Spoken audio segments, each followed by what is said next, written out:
Now, from WYDC TV, this is Big Fox News at 10.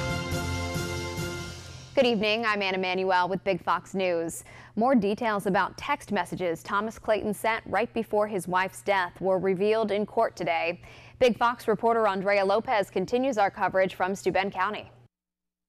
Now a full month into the Thomas Clayton murder trial, jury has heard from 56 witnesses thus far and still have more to go. Continuing from yesterday, investigator Reagan continued her testimony. Jury went through more text messages exchanged between Tom Clayton and Michael Beard. New witness computer forensic analyst Deborah Jasinski also testified about phone conversations found on Clayton's phone.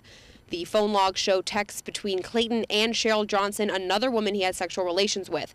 Jasinski also revealed more texts between Clayton and Beard, long phone calls between the two, and deleted messages.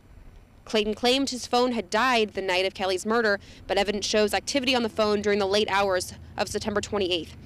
Defense Schlatter points out that even when a phone is off, smartphones are capable of receiving data. Jasinski will continue her testimony when court reconvenes Tuesday morning at 9:30. Reporting from the Steuben County Court in Bath, I'm Andrea Lopez with Big Fox News. A Waverly man is under arrest for a stabbing police say happened in front of a 2-year-old. 30-year-old Jason Lee Payne faces charges for felony assault and endangering the welfare of a child. Waverly police say they were called to the intersection of Chemung Street and Lincoln Street around 10 Saturday night, where a man says he was attacked and stabbed in the left forearm with a knife by another man, all happening in front of a child. A few hours later, police say Payne surrendered. Chemung County deputies arrest a teen they say is responsible for several burglaries throughout the area. 17-year-old Jeremiah Phipps is accused of burglary at Tags in Big Flats last month. He's also listed as a person of interest in burglaries at Dunkin' Donuts and Arby's on the Miracle Mile and Horseheads. He remains in jail on $30,000 bond.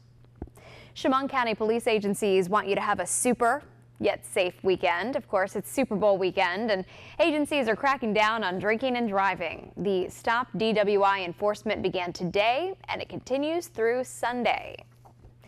The Elmira Eagles last night hoped to continue their winning streak. They went up against the Thunderstorm, a tough battle for much of the game, but it was the fourth quarter where things really got interesting. Elmira took its first lead.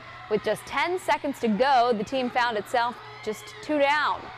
Norman Smith tied it, sending things into overtime. In the end, though, the Thunderstorm was too much for the Eagles, winning the game 141-131. Last night's game was supposed to be held in First Arena, but not enough tickets were sold. The venue was changed just an hour before the game, moving over to the community center. The next home game will be February 11th at 6 p.m., so get out there if you can. Well, we're dealing with some colder weather heading into the weekend. Chief Meteorologist Chris Summers is in next with your Big Fox forecast. Here's your local stock market update from Big Fox.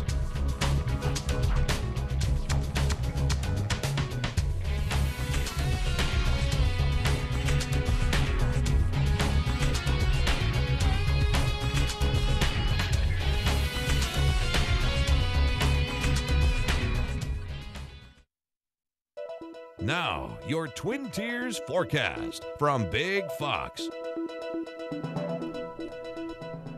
And welcome back, everyone. A happy Friday to you. A few light snow flurries out there today. A few light snow showers making their way through the area as well. Temperatures on the colder side. Temperatures into the 20s here late this afternoon. Mid to upper 20s here in much of the area. 26 degrees the high in Mansfield. 29 degrees down in Williamsport. 25 degrees Elmira and Corning. 22 in Bath. 24 degrees the high in Watkins Glen.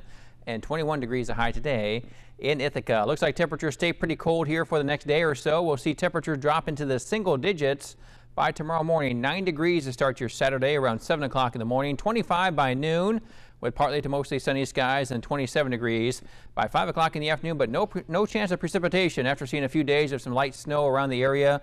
Finally getting the snow out of here at least for one day. It looks like we could have some rain back in the forecast by early next week. That means temperatures warming up for the early part of next week as well. Now mostly sunny skies, breezy and staying cold with temperatures in the 20s and wind gusts out there.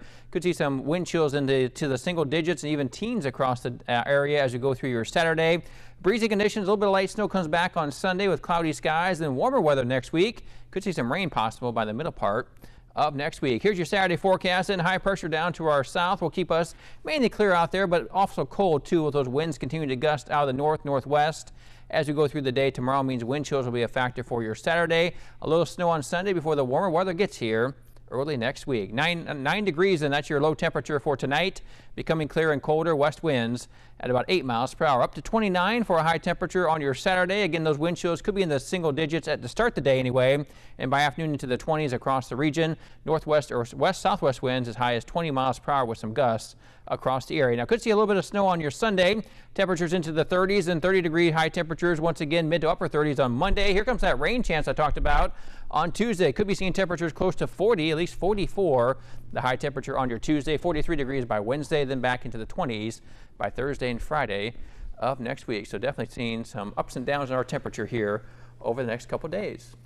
Yeah, it looks that way, and it still looks cold, though. Even the ups are still pretty cold. Yeah, we're still seeing temperatures below average here next couple of days, that's for sure. And those temperatures are going to be up next week, which is good for us to see them a little bit better. All right, well, we have a celebration of winter at its finest. Yeah, the 6th annual Ice Bar at the Arbor Hotel in Watkins Glen is in full swing. The event draws a huge crowd to sample food, wine, martinis, and beer, and to see the amazing outside displays. Those are pretty cool of the carved ice. A lot of work goes into this event. We plan it months and months and months in advance. So, you know, we have the ice carvers that come and they came yesterday and set up all of our ice. We've got volunteers from all sorts of different places, the Red Cross, our staff here, all the food vendors that we take time to get out and get here. So it's a long process.